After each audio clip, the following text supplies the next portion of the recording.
बिस्मिल्लाहिर्रहमानिर्रहीम। आज हम वॉन न्यूमैन का आर्किटेक्चर सीखेंगे। वॉन न्यूमैन बेसिकली एक मैथमेटिशियन था। इसने 1946 के अंदर स्टोर्ड मेमोरी प्रोग्राम का कॉन्सेप्ट दिया। स्टोर्ड मेमोरी प्रोग्राम का कॉन्सेप्ट कुछ इस तरह से है कि हमारे प्रोग्राम की सारी इंस्ट्रक्शंस और सारे का सारा डेटा, यानी जितने हम वेरिएबल्स बनाएंगे वो, और जितने हम प्रोग्राम की लाइंस लिखेंगे वो सारी की सारी रैम के अंदर मौजूद होंगी। और यही कॉन्सेप्ट है स्टोर्ड मेमोरी का। कॉन्सेप्ट यही है कि हमारे वेरिएबल्स और हमारी इंस्ट्रक्शंस रैम के अंदर हो। हम हम रैम के अंदर से अपनी इंस्ट्रक्शंस को फेच करें, अपने डेटा को फेच करें, उस इंस्ट्रक्शन को डिकोड करें और एग्जीक्यूट कर दें। तो बेसिकली इस 1946 के अंदर वॉन न्यूमैन ने ये कॉन्सेप्ट जो है वो इंट्रोड्यूस करवाया, इस पे काम करना शुरू किया और 1952 के अंदर इसने ये काम को कंप्लीट कर लिया।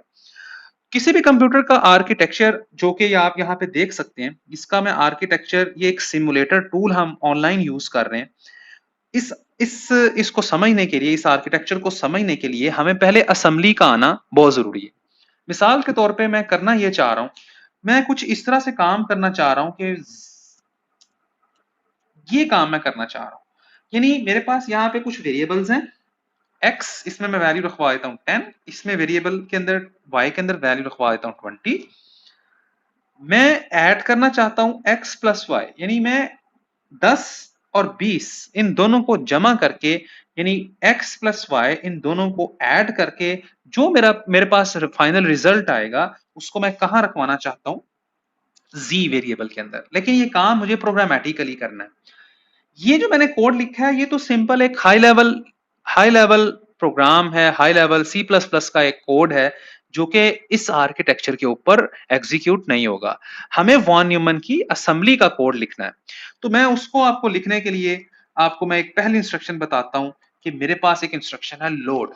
लोड एक्स की कमांड सबसे पहले क्या काम करती है, ये अगर आप यहाँ पे इस साइड पे आए तो ये बेसिकली, ये मेरे पास ना प्रोग्राम काउंटर है पीसी। ये मेरे पास एक्यूमुलेटर रजिस्टर है। अभी मैं इसको आपको सिखाता हूं। अभी आपको मैं सिंपल यहाँ पे इस रजिस्टर के बारे में बता रहा हूं कि ये एक्यूमुलेटर रजिस्टर है। कुछ भी काम करना हो, एडिशन, सब्ट्रैक्शन, तो आपको सबसे पहले एक वेरिएबल की वैल्यू को एक्यूमुलेटर रजिस्टर में लेके आना होता है। तो मैं लोड एक्स की कमांड क्या करेगी, आपका जो वेरिएबल एक्स है उस वेरिएबल की वैल्यू को एक्यूमुलेटर रजिस्टर में लेके आएगी। इसके बाद मुझे जो नेक्स्ट लाइन मुझे लिखनी है वो ऐड वाई।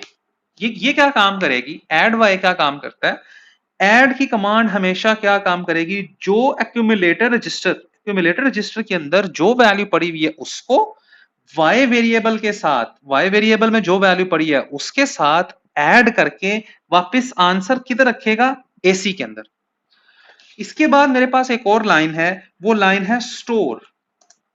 स्टोर मतलब स्टोर यहां पे यूज हो रहा है, फुल स्पेलिंग नहीं है लेकिन इसका मतलब स्टोर है। स्टोर जी का मतलब ये है कि जो एक्यूमुलेटर रजिस्टर के अंदर आंसर आया है, जो वैल्यू आई है, उसको वापस आप किधर रखवा दें, जी वेरिएबल के अंदर। अब हम इस रजिस्टर की बात करते हैं।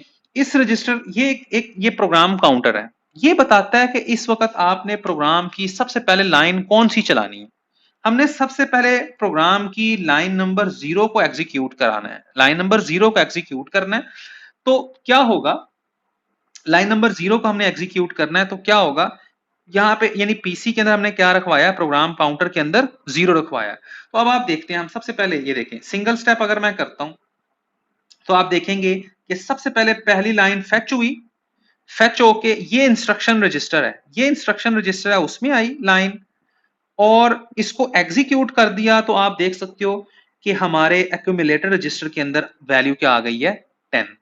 यानी ये पहली लाइन जो मैंने चलाई, ठीक है, मैं अगर आपको इसको मजीद स्लो मोशन में आपको मैं दिखाऊं, ये देखें, मैं दोबारा से मैं यहाँ पे 0 सेट किया। 0 का मतलब है कि 0 वाली लाइन को फेच करो, डिकोड करो, एग्जीक्यूट करो। तो ये देखें क्या होगा, इसके बदले मैं इसको यहाँ पे भी 0 रखवा देता हूं तो आप खुद देखें, ये सिंगल स्टेप, ये देखें जीरो का मतलब है कि लाइन नंबर 0 फेच हो, ये फेच हो के इंस्ट्रक्शन रजिस्टर में आई, उसने अब ये समझा, इसको एग्जीक्यूट कर रहे हैं, और ये देखें एक्यूमुलेटर रजिस्टर के अंदर क्या वैल्यू आ गई 10। तो लोड एक्स का मतलब यही था कि एक्स की वैल्यू को एक्यूमुलेटर रजिस्टर के अंदर ले आए। अब आपको एक और बात आपने नोट करनी है कि मैंने तो यहाँ पे 0 रखवाया था, लेकिन इसको मैंने +1 के साथ, यानी इंक्रीमेंटर के साथ, इंक्रीमेंटर सर्किट है ये बेसिकली, ये इंक्रीमेंट कर देता है। पीसी के अंदर अगली वैल्यू क्या आ गई 1। दिस मींस के अब 0 के बाद अगली लाइन कौन सी चलेगी 1। तो इस 1 का मतलब है कि अगली लाइन अब कौन सी चलेगी, लाइन नंबर 1। अब ये काम क्या करती है, ये हमने देखा है ऐड वाई का मतलब है कि जो एक्यूमुलेटर में वैल्यू पड़ी हुई है 10, उसको किसके साथ ऐड करो, वाई। वाई में क्या वैल्यू पड़ी हुई है 20, यानी 10 और 20 दोनों ऐड हो जाएंगे, और जो आंसर आएगा वो वापस किधर आएगा, वो भी वापस किधर आएगा, एसी में। तो इसको चला के देखते हैं। ये देखें नेक्स्ट स्टेप मैंने किया, ये लाइन फेच हुई, ये देखें ये लाइन फेच हो गई, अब ये डिकोड हो रही है, और डिकोड होने के बाद ये देखें डेटा ये एग्जीक्यूट हो रहा है। ये एएलयू है, ये अरिथमेटिक लॉजिक यूनिट है, जिसमें 10 और 20 दोनों ऐड होके जो आंसर आया था वो किधर चला गया 30 एक्यूमुलेटर रजिस्टर में। अब हमने ये दो लाइनें चलाई हैं, तो क्या आंसर जी वेरिएबल में चला गया, नहीं, अभी तो आंसर किधर पड़ा हुआ है, अभी ये आंसर हमारा एक्यूमुलेटर रजिस्टर के अंदर पड़ा हुआ है। तो अब नेक्स्ट क्या काम करेंगे, नेक्स्ट ये लाइन चलेगी स्टोर। अब देखो पीसी में खुद ब खुद इंक्रीमेंट हो चुका है, यानी पीसी को पता है कि अब अगली लाइन कौन सी चलनी है, अगली लाइन लाइन नंबर 2 चलेगी।